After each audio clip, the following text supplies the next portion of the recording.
what you need to know when buying new construction home.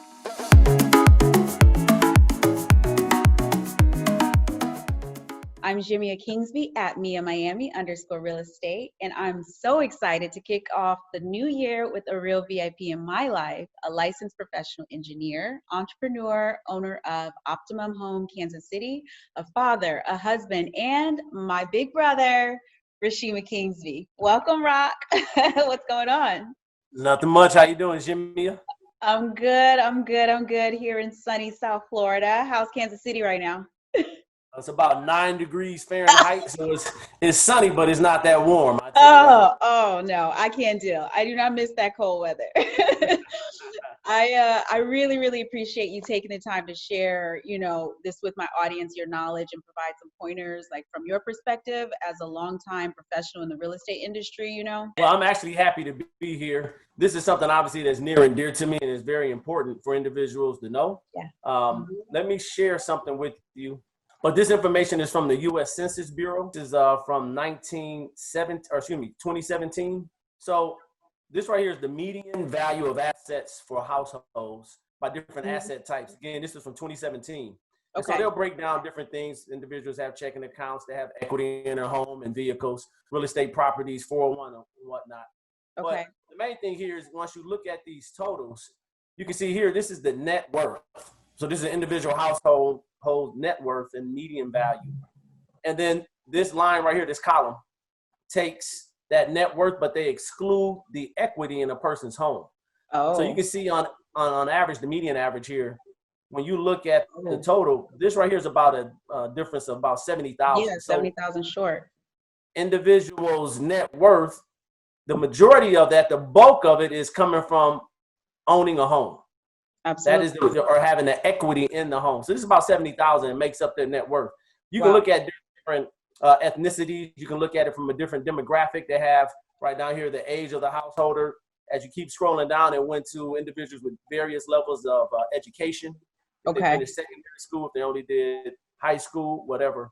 Wow. But you can look here from looking at different races. You can see white, non-Hispanic. It almost close to that 70. It's a little bit higher than that 70. Okay. Here, right here, is about 100,000 for those individuals. When you come over here to the Black population, we're only about 7,000. Meaning, our home value, the houses that we have, that equity that's in those homes, is only about $7,000. Wow. And that's second only to our individuals just slightly above us are the Hispanics, and that's at about 14,000 is what they have invested there. Those are so this information is really good for us to know because a large portion of our net worth comes from owning real estate, whether it be our home or if you're trying to do a new home, whether you buy it from a reseller, if you buy an actual new property. A large part of that equity that you have that adds into the figure of coming up with your net worth comes from owning a home. This is really interesting information just off the bat here. So this is really about why you got into construction, I feel like. I mean, do you mind, like, before we really jump into it, and really what Optimum Home Kansas City is, can you share a little bit of just your background in general so people know exactly who you are? Oh, absolutely. Love to. So my wife and I have been married for 21 years. I'm originally from Milwaukee, Wisconsin. My wife is from Miami, Florida. So in your sunny sunshine shade, I have a Bachelor of Science in Civil Engineering. My wife has an RN in nursing. I graduated from the University of Kansas, Lawrence, Kansas area. Yeah. And when we started looking into having a family, there were 3 criteria as far as where we wanted to live, because I never thought I would stay here in Kansas. And in no particular order, but they all are equally important. These 3 criteria can be broken down like this, right? So the first criterion was the cost of living. Prior to me coming to Kansas, I was living in Brooklyn, New York. And obviously that's a lot higher than Kansas, the cost of living. So what we did was we went out, and to help us kind of gauge how far our dollar could go, we grabbed different cost of living indexes and kind of looked at, okay, what would that actually look like, right? So we tried to find something that was close to 1. And so that was where we looked around, right? The second criterion was us trying to figure out jobs in our respective fields.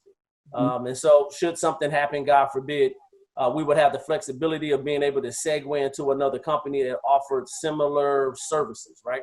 Right. And then the final criterion was an accredited public school that would prepare our kids for college. And if they didn't choose to go to college, at the very least, give them an excellent primary education. So that way they can further themselves in being a productive member to our society. Yes. And so once we looked at all of those different areas, Kansas had all three of those criteria, much to our surprise. And so that's why we ended up staying in this area. And so I worked for a consulting engineering firm for about 13 years before I branched out on my own. And Optimum Homes, now what we do, we provide new construction for commercial and residential. We do renovations for commercial and residential. We do engineering services. So we'll go out there and we'll design low-rise buildings, residential buildings, commercial buildings. And we also offer forensic engineering services. Amazing. I still think it's funny, I think, because we're siblings, real life. So I remember as a child, like, do you remember playing the little games on the graph paper? Your mind was just like so architect and design and numbers and math, like you remember that? Like, oh, yeah, absolutely. Yeah, we had little die we would throw and yes. So now to see, I feel like it's just, I love, like, we're about 7 years apart, but I just have loved seeing your progression of how, even as a child, your mind worked in that way and how you created an entire career and built around what your innate skill is. Like, it's truly a purpose. I've always admired that about you. So, it's just, thank you. Yeah, always. What you didn't mention in your background is that you also are like a workout beast, because you got me into fitness and like weightlifting when I was like 11th grade.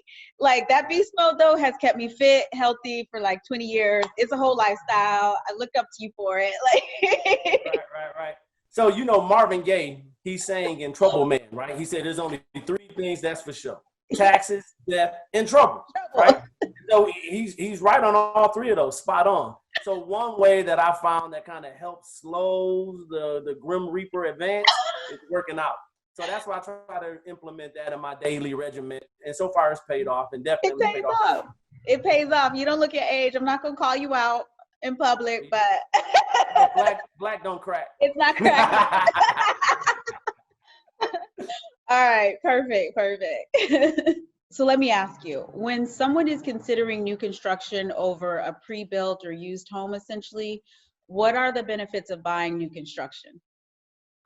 Okay, so when you look at that, it really depends upon a person's budgetary criteria, right? Okay. So if their budget is right for new home construction, then it fits for them. So let me give you some of the advantages that you have, right? So when you have new home construction, you can take advantage of modern home efficiency appliances and different building methods that will maximize home efficiency. Okay. You can also customize the spatial arrangement that you may have. If some individuals want like an open floor space, you can go ahead and take advantage of that. Okay. If you wanted to go ahead and, let's say, have heated floors, other amenities, you can customize those home amenities like a home audio system, your security system. All of those things you can go ahead and do easier when you're building new home construction. Okay. Contrast that with the resale of a home. When you do that, you might have to put a little more equity into these things, right? Depending upon the age of the resale of the home, you might have to put in a new heating system. You might have to put in new carpet, new tile, new hardwoods. You might have to put on a new roof. You might have to go out there and do exterior, interior painting. You might have to remodel the kitchen, remodel the master bathroom.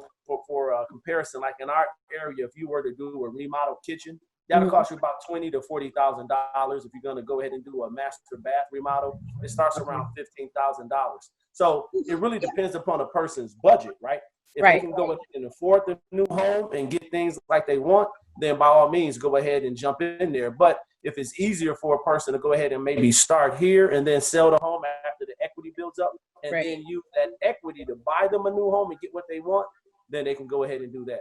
It makes more sense. Okay. Well, was there like kind of a time frame?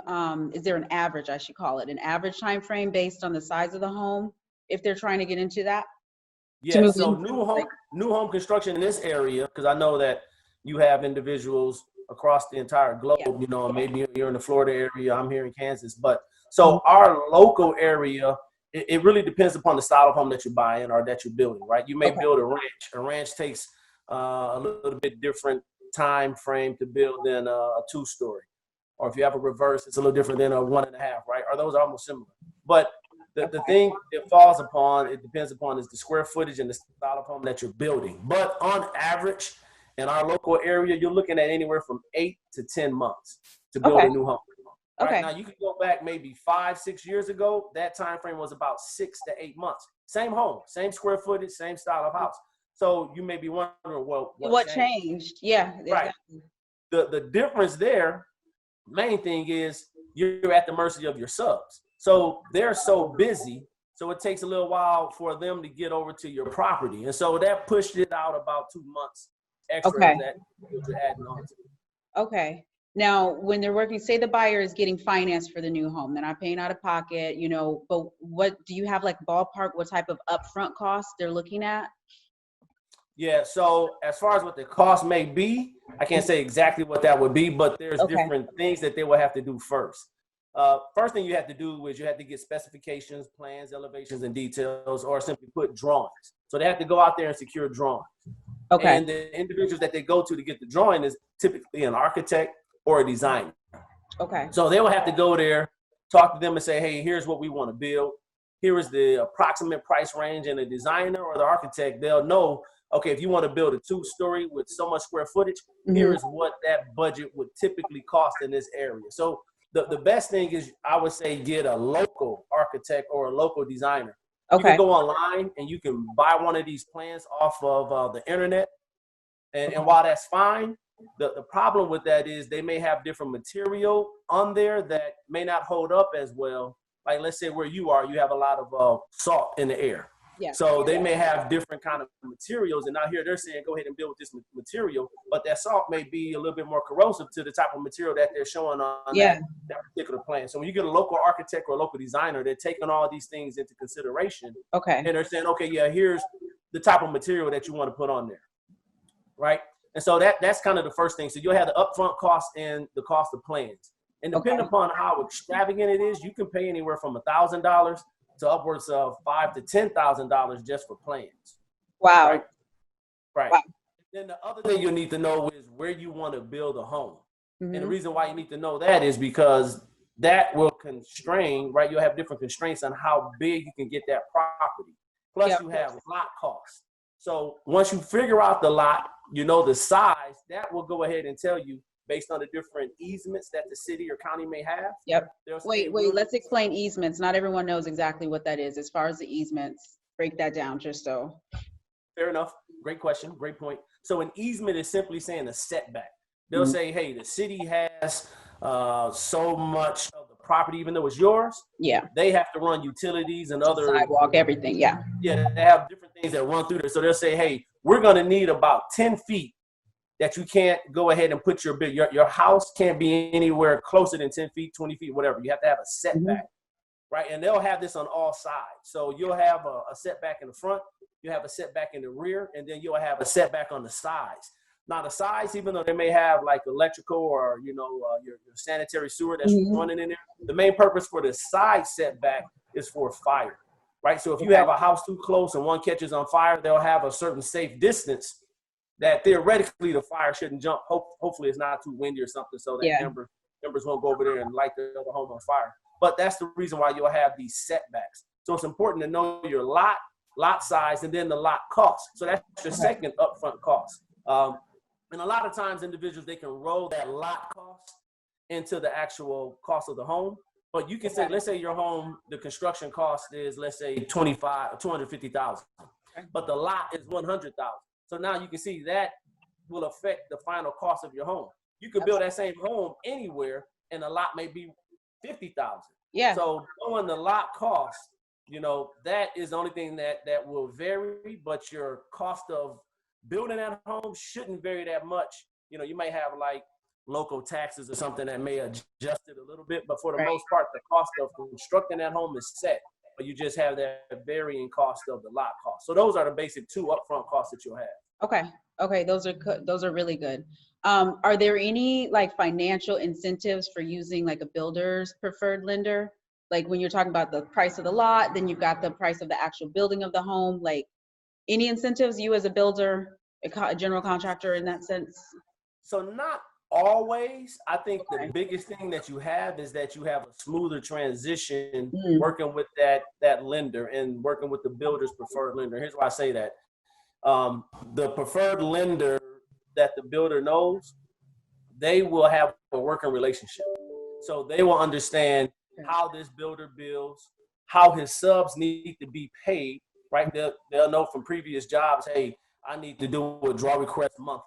I may have to do Okay. one, bi-monthly, whatever. So that way they already have that built-in expectation, and you won't have to go around in circles on, hey, here's how my subs need to be paid. And then the other lender may be like, well, that's not how we do it. So you already had that working relationship. So it makes the whole draw request cycle a little more smooth. And that pays dividends once you have that working relationship where you can make sure that the subs are paid on time when they expect that. Absolutely. No, everybody wants to know. And I think there's so much value in working with someone where there's that established relationship that just, Absolutely. I would definitely want to, I think there's not too many people that wouldn't want to work with someone they already know, already established, like, okay, they can move that ball a little faster. I like that. Okay, with this, are there like any potential hidden costs that, a potential buyer should be aware of? I mean, because I hear, as a real estate advisor, I hear on the other end, like builders, it's a little dangerous, it's tricky sometimes, there's sometimes hidden things. And I'm like, well, my brother's a builder, let me ask. You make it sound like we're like some kind of car salesman or something. We're not like that. We have ethics. No, with any profession, you may have some shady characters. Typically, no, there aren't any hidden costs. I would say this, though. Here's my word of caution. Okay. Whenever you come up with your final selection, so you'll pick out the paint colors, you'll pick out the tile style and all that other stuff, try to avoid changing. That may be hard to do, but try to avoid, because what happens once you go under contract and you've agreed to these selections, any change after that is a change to the contract, and that's a change order. Change orders are expensive. And so now you're at the mercy of the subcontractor. So it's not really a hidden cost, because you kind of will know up front, hey, you mean with a change order, you're going to get hit with the change order, and that cost may be a little bit more than what you were anticipating. That's just the nature of the game. Change orders, I try to avoid change orders because they can become expensive. Now, if it's something that you really want, remember, this is your custom home. You want to get it how you want it. And if there's a change that you say, I need that, not do I want it, but I need it, then, go ahead and do that. But just be prepared that you might have a little bit more expensive cost than what you were anticipating. Maybe not. Interesting. Okay. And not to continue to make it sound like some kind of car sales, like you said, are there some red flags of not so reputable builders? I know absolutely. You're on the up and up, you've got your ethics together, but that's not everybody. What should people look for? What do the consumers need to look for? So I will speak for our region, just because I know our region better, right? That's where I work. So in our region, you have to have general liability and workers' compensation insurance. Right, the general liability will cover, let's say a person is out there and he gets hurt while he's working, or somebody comes by and they get hurt. That general liability will cover that person. So they're building a home, let's say, for you. Right. And now you want that builder to have that particular coverage, because if they don't have it, then they're going to say, oh, this builder doesn't have it. Well, who is he building a house for? Oh, well, this person should have this type of liability coverage. And so now it exposes you. So you want to make sure that builder has general liability and workers' comp. Workers' compensation, covers that builder's subcontract laborers or individuals, or, that they have working for them that may in-house. That makes sense? Yeah, that does. So let's say a person is out there, you have a framer, and he's a direct employee of the builder, and a piece of lumber falls and hits him, and he has to be taken to the hospital. So that workers' compensation will kick in for his hospital costs, and for any kind of cost to nurse him back to health if he needs rehab or something like that. Right. So that covers that.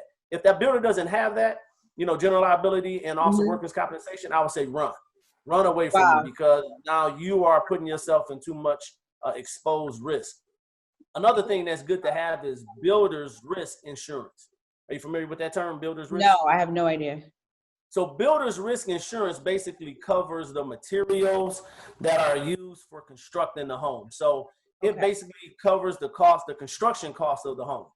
So let's say a fire were to happen. Let's say an act of God, theft, vandalism. It covers incidents like that. Okay. So you may already have your windows put in your new home, and then some individuals want to come by and have fun, and they think, oh, let's throw a rock through these windows, and that's fun. Well, then your builder's risk will go ahead and cover that particular instance of vandalism in that case. So that's very good to have. One thing that, we always go back and forth with the new homeowner is they're going to have insurance anyway. Right. And some insurance companies will go ahead and cover that particular insurance coverage during the new home construction. It's just a matter of figuring out who. You're going to have it, anyway, home insurance. So they may go ahead and say, hey, we have a clause that will allow you to go ahead and that will also cover the construction coverage of materials and of the home as it's being built. But one or another, you need to make sure that that's covered either by the builder, and the builder would have builder's risk, or if the new homeowner is going to take it, then they'll just put under their homeowner policy. Okay. Speaking of this risk, then my other question here: are there any warranties for after the home is built that come, or that a buyer should have there? Yeah. So most builders, and again, this is our area. Most builders in our area will give you 1 year. So you have a 1 year where it covers, defects and other things like that, right? So let's say your dryer doesn't work. This actually happened in real life. So I got a call because the dryer stopped working, right? So they called me. I went over there, and I had like this little tester to test the voltage, and sure enough, I wasn't getting anything. So I called the electrician. They went over there, and they went ahead and they fixed it, right? So that came as no cost to the homeowner, right? Sometimes the cost is somewhere. Either the electrician will cover the cost or the builder will cover that cost. But to the homeowner, they have that 1 year warranty where it will go ahead and cover major defects and other things that may happen. And that's pretty standard. Industry standard is a 1 year warranty. Now, individuals can offer longer, but typically the most typical standard is 1 year. 1 year. All right. Are there any, we've got some general costs going now and understanding about that. Is there any places where you feel like a consumer or a new buyer could actually kind of save or cut back on cost? Some things where it's like, nah, don't spend your extra money on that. Like, what do you think? So that's a good question. So sometimes what I've run into, or what I've had happen is, the new homeowner will say, oh, we saw this deal at Lowe's or Home Depot, and we can get all this at a great discount, right? Discount, Black Friday shopping, okay. Right. We have all our paint, don't worry about that. And they think that lowers their cost. But yes and no, and here's why I say that. Because the individuals that we use, they're skilled at their labor, right? They're skilled craftsmen.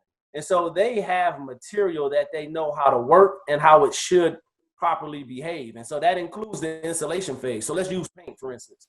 So you may go ahead and get the Home Depot paint. I'm not saying Home Depot paint isn't good, but the people that are doing this day in, day out, they know how this paint behaves. When you go ahead and you will touch up a certain area, if it will go ahead and show where you touched up, they call that flashing, right? Okay. So you may have this good paint, but they may not know if that paint flashes. And you're going to always have little touch-ups here and there. When you do a walkthrough, they may say, hey, we need this area touched up. After the home is built, you may want to go ahead and paint the hallway or something where the kids are always running and rubbing their hands on there. Yeah. You can always see everywhere where you touched up. That is frustrating. And so when you go ahead and you allow the craftsmen to use the tools that they are used to and the materials that they're used to, you'll get a better result. You get a better product, right? And sometimes those individuals, with them not being aware of how it really behaves, they may not put it on properly. They may not put it on in its greatest way. It may mess up the equipment that they're using. Now that's rare, but it may happen. So these individuals that we use, they will use and build these items in bulk, right? So they buy it in bulk, kind of like Sam's Club. Right. If you buy in bulk, you get a better price. And so, you may get that discount with the paint. Chances are they already have that discount, if not more, at wherever they're buying their paint from. Okay. That's a good tip. Just not That's a really good tip, honestly. So you're not really saving anything in the back end if you got to touch it up or if it has all these other issues. Let the professionals work with what they professionally know how to use.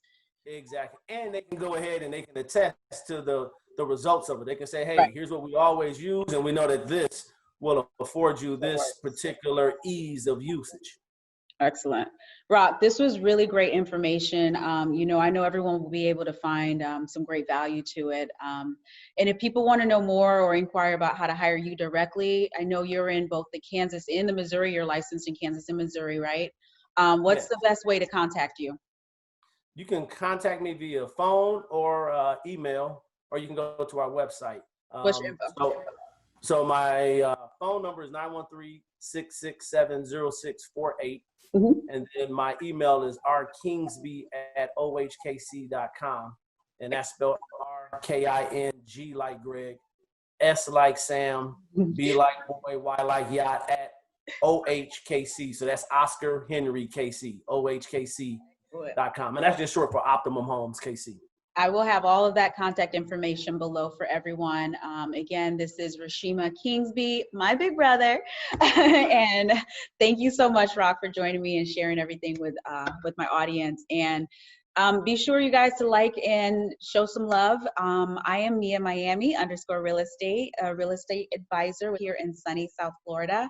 You can always feel free to reach out to me at Jemea.kingsby@compass.com. And until next time, take care, everyone. Bye.